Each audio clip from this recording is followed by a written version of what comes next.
In numerous arenas, from creation science to cultural gun control aversion, America strikes many of us as the world's champion of misinformation and lunacy. Nowhere is this dubious distinction more stunning than in the domain of global climate change.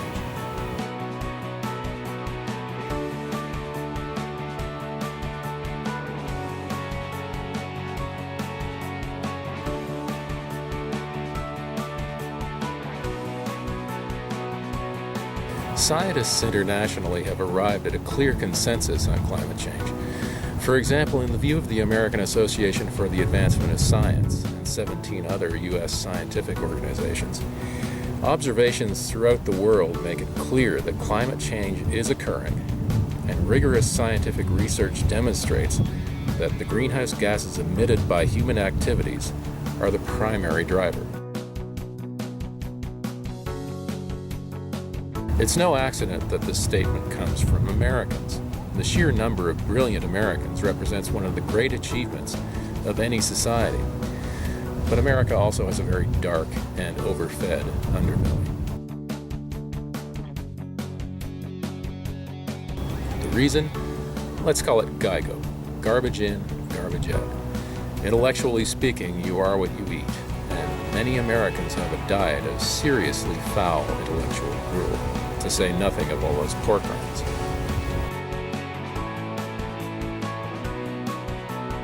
Let me start with the garbage out part, because its staggering scale is something regular folks like you and me can have trouble getting our heads around, a little like the distance to the Andromeda Galaxy or the vast popular appeal of the Kardashians. A survey published in 2011 showed that Americans are about 10 times more likely to believe that people will never be harmed by climate change, compared to respondents from the other 14 countries surveyed. More than a few Americans have their heads in the sand. But who exactly are they? Many American ostriches can be pigeonholed, it seems. A survey found that while 45% of Democrats thought that global warming is already harming Americans, 33% of Republicans and 51% of Tea Party members felt that it will never harm Americans. But here's the kicker. The Tea Party members were much more likely to say that they are very well informed about global warming than the other groups. And if you're thinking that they're just a small lunatic fringe, consider a 2011 poll indicating that 1 in 3 American adults supported the Tea Party. To understand the source of this alternate universe, let's consider the garbage in half of the equation. A 2009 Pew Research survey showed that 41% of Americans use either CNN or Fox News as their main source of news. Fox News claims its programming is fair and balanced, but a 2012 study suggests otherwise. It found nearly 60% of Fox News shows had a dismissive tone toward climate change, while more than 70% of CNN and MSNBC shows accepted it.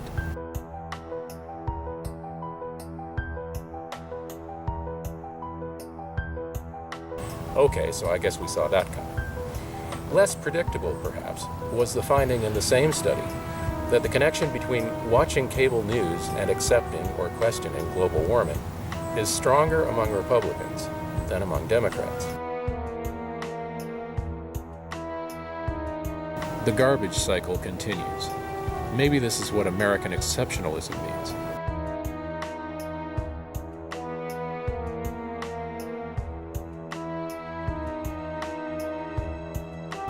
In rich countries, we've gotten really good at making lots of money, consuming lots of stuff, and having babies who grow up and do more of the same. But some people, you know, are never satisfied. Take economists. You would have been hard-pressed in 2007 to find more than 1 or 2 of them on the whole planet who had a fragment of a clue that the Great Recession was about to happen.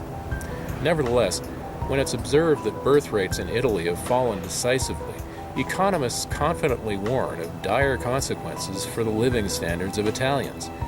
Falling fertility, and the presumed consequence of fewer workers and more retirees, is bad for everyone, right? Well, that's the theory, but maybe the theory is wrong.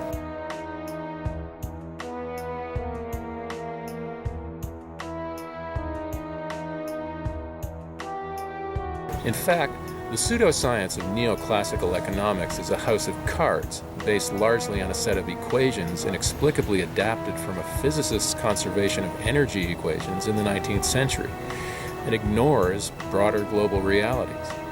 As noted by historian Robert Nadeau, because neoclassical economics does not even acknowledge the costs of environmental problems and the limits of economic growth, it constitutes one of the greatest barriers to combating climate change and other threats to the planet. Economists sought to join us in the 21st century, but they're not the only ones lost in the past.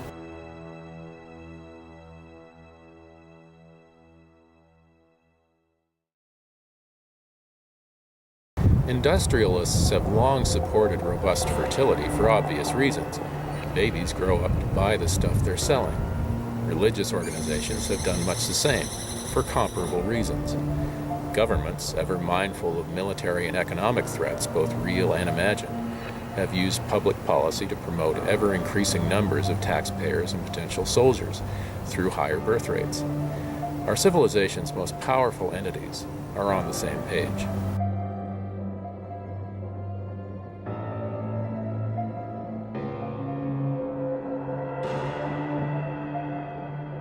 So the ostriches rule, and we like it just fine. We get to consume big and make babies aplenty with the blessing of our institutions. Growing wealth, population, and consumerism are accepted as central to our way of life, but we shouldn't accept it anymore.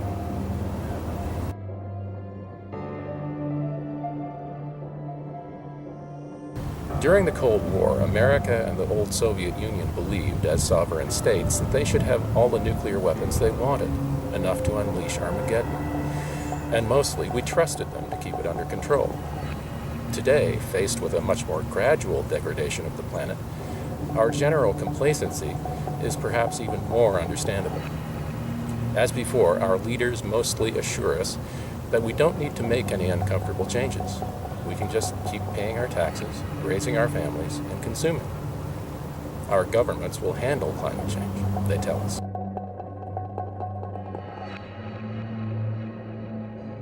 Sadly, they're not handling it well.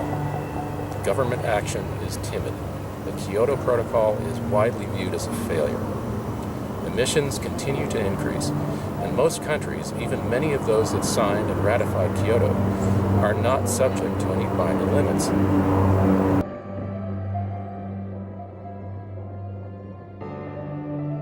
It could take decades for a groundswell of concern to spur adequate government action. As citizens, we can't wait for that. We need to act now.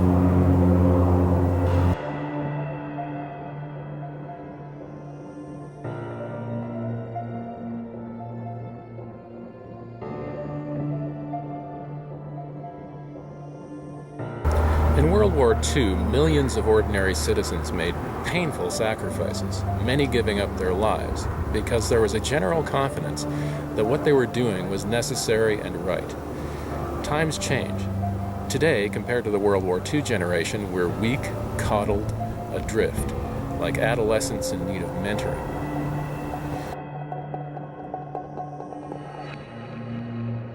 An unfair comparison, maybe. But surely we can agree that the pace of global change is unprecedented and that we're failing to keep up. Science has given us compelling reasons to act, every bit as clear as the reasons to fight Hitler, if we choose to. Tragically, however, business as usual persists, imperiling future generations.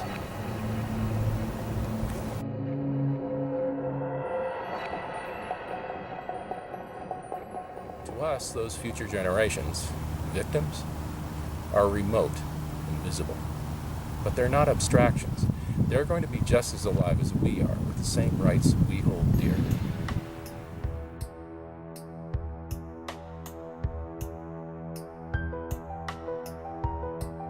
Psychologists have names for the strategies we all use to cope with uncomfortable realities: denial, judgmental discounting. Many of us believe that our personal actions are insignificant, so we do nothing. Some of us are even convinced that everything, even perhaps our own inaction, is God's will and must be accepted. The status quo is comfortable.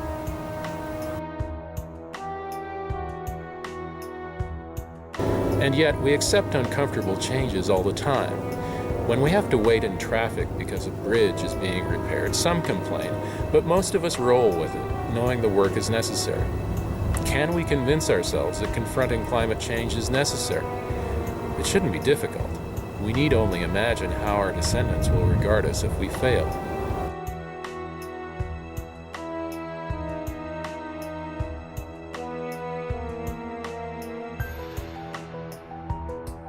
So, to be kind ancestors, what should we do? We know many good answers: using less electricity, burning less gasoline, recycling, planting trees, pestering politicians.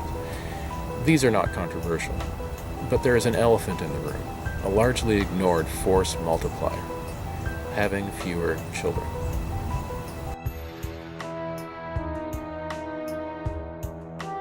All things being equal, fewer people mean less environmental impact. The author of The Population Bomb, Paul Ehrlich, summarized this as I equals PAT. That is, environmental impact is a function of population, affluence, and technology. A and T essentially represent consumption, a key measure of which is carbon dioxide emissions per capita. For example, according to the World Bank, the average Liberian is responsible for 0.1 metric tons of CO2 each year, and the average American, 17.3.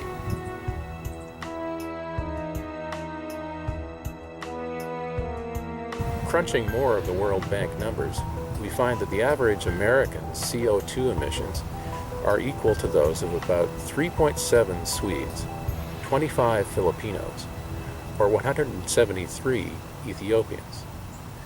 So if an average American couple chooses to have 3 children, they're adding to the world's population the equivalent of about 11 Swedes, 75 Filipinos, or 520 Ethiopians in terms of present-day CO2 emissions.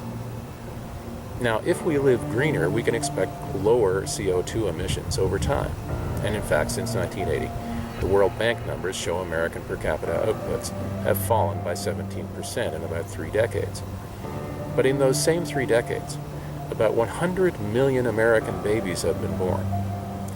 In terms of current carbon emissions, that's the equivalent of adding about 370 million Swedes, 2.5 billion Filipinos, or 17 billion Ethiopians.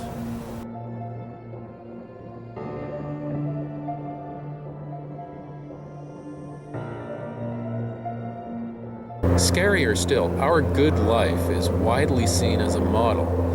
If we keep consuming and procreating as we are, we can expect new Asian and African middle classes to do the same.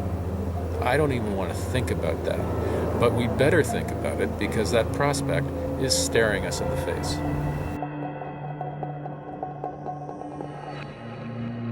Other worrisome possibilities are less obvious, but we better think about them also. Many of these will flow from biodiversity loss.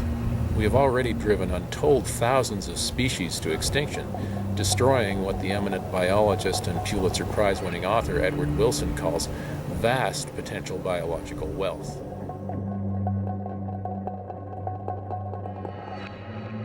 Another prominent voice for the environment, broadcaster and naturalist Sir David Attenborough, has sounded an even more urgent alarm. We are a plague on the earth. Either we limit our population growth, or the natural world will do it for us.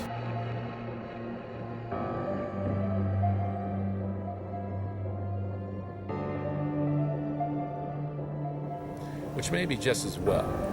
We love our toys, our cars, our home theaters, our pot-scrubbing dishwashers, and we love our kids and try to give them even better toys than we have. All of which can be okay up to a point, but the devil, alas, is in the details.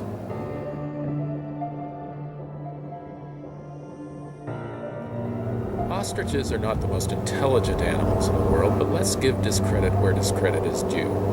They don't bury their heads in the sand. We do. Looking for someone to sell a toaster as a time machine, or simply pretend that something in plain view just isn't there? Call a human.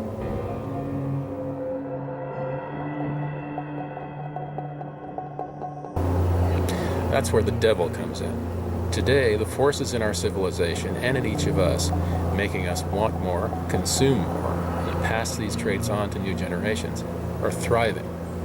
Satisfying all our desires is clearly at odds with a hopeful future, but mostly we play dumb. Can you hear the devil laughing?